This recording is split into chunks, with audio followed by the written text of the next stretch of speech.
You are property of this family, Thomas screamed, slamming his hand against the doorframe to block my exit. If you kick your sister out, I will blacklist you from every industry in this state. You will never work again. He waited for me to cry. Instead, I looked him dead in the eye. I resign, I said quietly. Effective immediately. And the house? It is sold. The keys are gone. Before I tell you exactly what he did when he realized his control was gone, drop a comment and let me know where you are listening from and what time it is for you right now. I would love to know who is standing with me tonight. To understand why I burned it all down, you have to understand what I built. I am Danielle, 29 years old, and on paper, I was the chief operating officer of my father's logistics company. In reality, I was the engine, the fuel, and the mechanic. Thomas was just the hood ornament.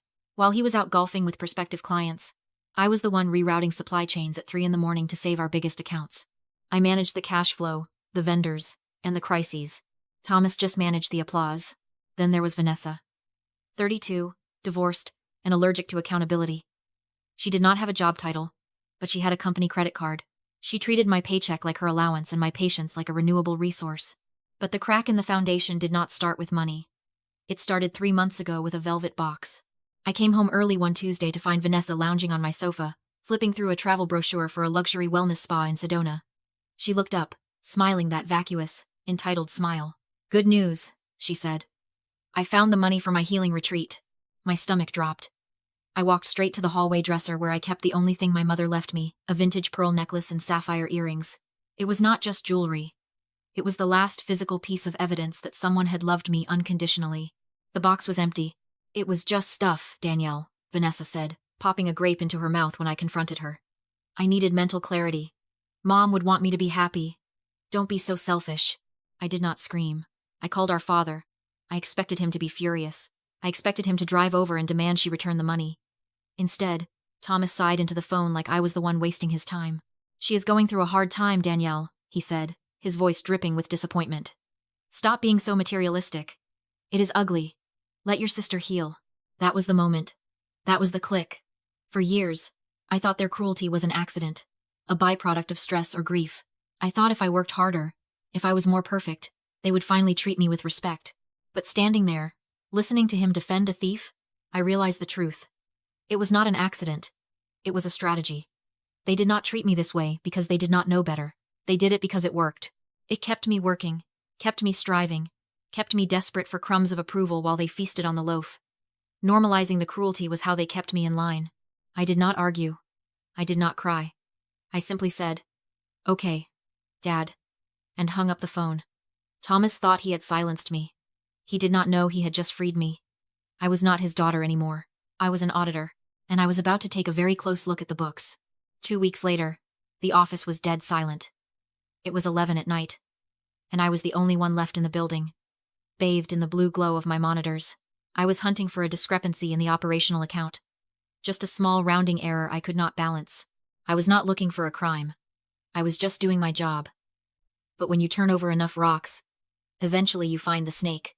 I pulled up the digital copy of a loan agreement from a predatory lender I had never authorized. The file opened, and the air left my lungs. It was a promissory note for $150,000, secured against the company's assets. And right there at the bottom, in black ink, was my signature. I stared at it until my eyes burned.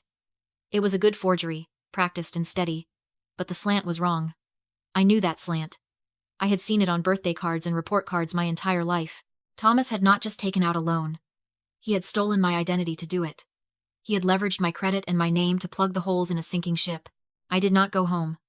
I sat there until sunrise, watching the city wake up, feeling a cold, hard knot tighten in my chest.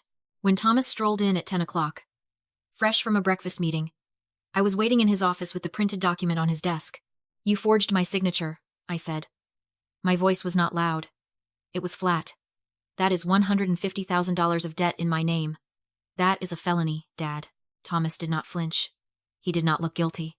He walked over to his mini fridge, grabbed a water, and chuckled. "We needed cash flow, Danielle. The vendors were getting restless. I did what a CEO has to do, to protect the family legacy. You should be thanking me for taking the initiative." "You committed fraud," I said, standing up. "I am calling the bank. I am reporting this." Thomas turned slowly, his eyes devoid of warmth. "Go ahead. Call them. Tell them the chief operating officer, the one who manages all the accounts, the one who has all the passwords, didn't know about a massive loan. He took a sip of water, watching me over the rim of the bottle. If you report this, I will tell the board and the police that you embezzled that money. I will say you forged the loan to cover your tracks. Who are they going to believe? The respected founder who barely knows how to open a PDF? Or the financial genius who runs the books? The trap snapped shut. He was not just using me. He was framing me. He had built a fail-safe where his crimes became my liability. If I walked away now, he would pin the financial ruin on me, destroy my reputation, and possibly send me to prison. He had weaponized my own competence against me. You can't leave, Danielle, he said, sitting in his leather chair and opening his laptop. You are tied to this ship, so you better start bailing water, or we both drown. Now get back to work. I looked at him, really looked at him, and realized there was no father there, just a man who would drown his own child to keep his feet dry. Fear should have paralyzed me. Instead, it clarified everything. He thought he had chained me to the company. He did not realize he had just locked himself in the cage with the one person who knew exactly how to dismantle it. You are right, I said, picking up the document. I can't leave. I will handle it. I walked out of his office, and for the first time in years, I did not feel the weight of the world. I felt the weight of a weapon. He wanted me to own the debt? Fine. I would make sure he owned the consequences. I spent the next morning perfecting the art of looking defeated. I did not wear makeup. I pulled my hair back into a messy bun. I let my shoulders slump. If I wanted to trap a predator, I had to look like prey. I walked into Thomas's office carrying a stack of documents that smelled like fresh toner and financial ruin. He was putting golf balls into a glass cup on the floor. Not a care in the world, while the company burned around him. Is it fixed? He asked without looking up. Did you handle the bank? I tried, Dad, I said, my voice trembling just enough to be convincing. They won't listen to me. The credit line renewal. They rejected it. Thomas missed his putt. He stood up, his face reddening. Rejected? Who do they think they are? We have been banking with them for 20 years. They said I don't have the authority, I lied. The loan officer. He said I am just the girl in the back office. He said for a renewal this size, they need the founder. They need the real leader to take responsibility. I watched the words hit him. It was a precision strike on his ego. Thomas did not care about the money as much as he cared about his status. The idea that a banker saw me as weak did not bother him. But the idea that the bank demanded his greatness? That was catnip. Incompetent bureaucrats, he muttered, straightening his tie. They want the big dog, huh? Fine. What do they need? I placed the document on his desk. It was titled Sole Executive Authority and Liability Assumption. It was a standard banking form, usually reserved for high-risk restructuring. But I had adjusted the terms. It stated that in exchange for absolute control over the credit lines, the signatory accepted full, unlimited personal liability for all company debts. They want you to sign this, I said, looking down at my shoes. It essentially says I am nobody. It transfers all executive power and all financial backing directly to you. It proves you are the only one who matters. Thomas did not read the fine print. He did not scan the clauses about personal asset seizure or the waiver of corporate veil protection. He only saw the title. Sole Executive Authority. It was everything he ever wanted. A piece of paper that legally confirmed he was the king and I was the serf. This is why I can't let you leave, Danielle. He scoffed, grabbing his heavy fountain pen. You can't even handle a simple renewal. You need me to hold your hand. He signed his name with a violent, scratching flourish. Thomas J. Sterling. I watched the ink dry. That signature was not just a renewal. It was a confession. It was a death warrant for his retirement fund, his luxury SUV, and his house. By signing that paper, he had voluntarily bypassed the limited liability of the corporation.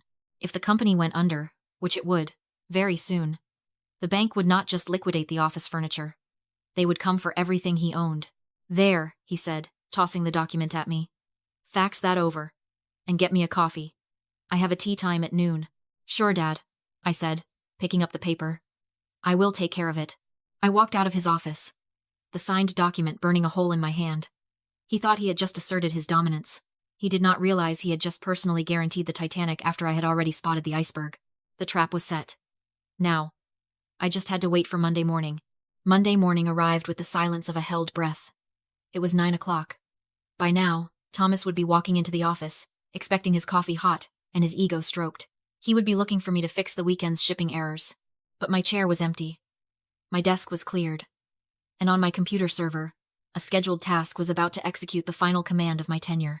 While Thomas was pouring himself a drink, wondering where his servant was, I was already 300 miles away, watching a progress bar on my phone turn green. But the demolition did not start with the bank accounts. It started with the house. 2 weeks ago, I had walked into the living room where Vanessa was online shopping for shoes she could not afford. I am refinancing the house, I had told her, keeping my face smooth and helpful. I need to pull out some equity to pay off those credit cards you maxed out. Vanessa's eyes had lit up. She did not ask about interest rates or terms. She just heard money for me. Finally, she had huffed.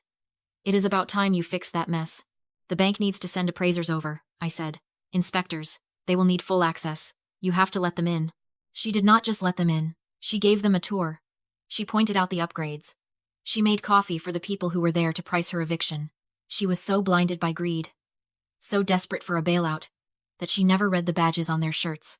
They were not bank appraisers. They were representatives from an institutional cash buyer firm.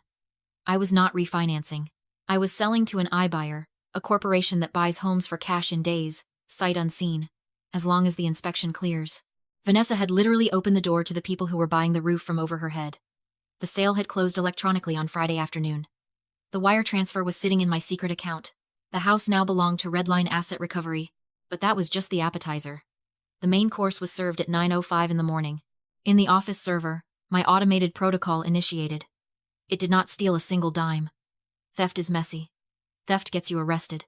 I was strictly following the new corporate policy signed by the CEO himself. Prioritize debt reduction.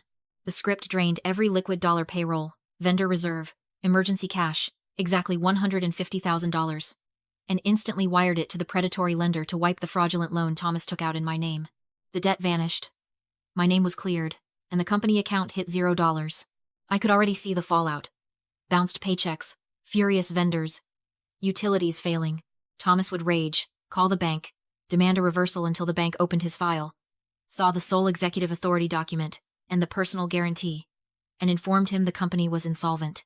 Per his own signed terms, they'd freeze his personal assets to cover the overdrafts. He'd shredded the corporate veil, so the bank would slap liens on his luxury SUV and lock down his retirement before he even understood the hit. The alert on my phone confirmed it. Transfer complete. Loan paid in full. I drove off while they drowned. Back at dinner, chaos erupted. But I didn't wait. I grabbed my suitcases and walked into the humid Kentucky night until high beams blinded me. Thomas skidded his SUV across the driveway to block my exit. Phone to his ear, shouting to 911 that I was stealing a black Range Rover and corporate property. He strutted up, crowing that I'd be arrested for embezzlement and grand theft auto. Vanessa watched from the porch, smirking, promising to testify she saw me take a laptop. I didn't run. I waited. This was his extinction burst. A last grab for control. Police arrived. Thomas performed the wounded CEO. She's stealing my company vehicle. The officer asked me if it was a company car. I said calmly, "No, officer. It's my car." Thomas exploded until I pulled out a blue folder and explained the truth. Months earlier, when the company faced a vendor lawsuit, he transferred the title into my name to hide the asset from creditors, papering it as a performance bonus. I handed over the notarized title transfer and bill of sale. The officer verified it, signed by Thomas J. Sterling, and told him it was a civil matter.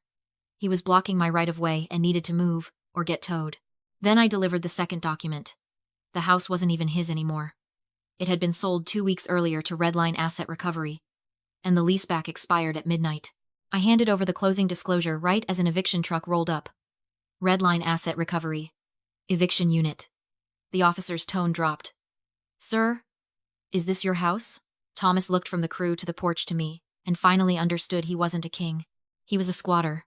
"Move the SUV, Dad," I said quietly. "Before they take that too." He moved it. Shaking, fumbling his keys, he backed out. I didn't look at Vanessa's face as reality hit her. I just drove away. 3 months later, I was in Phoenix, dry air, clean silence on the balcony of my new condo. My phone, face up and quiet. An old friend from accounting confirmed it took 3 weeks for Sterling Logistics to dissolve. Payroll failed. Staff walked. Vendors filed liens. And the bank enforced the personal guarantee. Thomas lost the company, and his future retirement accounts, investments, even the SUV towed from impound. Now he's in a cramped 2-bedroom apartment on the edge of town. With a roommate, Vanessa. Without my house to squat in or Daddy's credit card, She's folding clothes for minimum wage at the mall she used to shop in, two narcissists trapped together, blaming each other for the ruin they earned. For a long time, I wondered if I'd been cruel. Then I realized I didn't ruin them. I stopped bleeding to keep their garden alive. They planted greed and entitlement for decades. I simply stepped back and let them harvest what they grew. Inside my condo, the walls smelled like fresh paint, sage green, chosen by me. I set a saved photo of my mother on the mantel and felt, for the first time, that the space belonged to my life, not their demands. A blocked number notification tried to break through Thomas. I didn't listen. I hit delete all. Peace isn't a trophy. It's the silence of a phone that never rings with a demand you never agreed to and the certainty that the deed is in your name and you decide your future. If this story gave you even a spark of courage, like and share it, and tell me, what would you do if you knew you couldn't fail?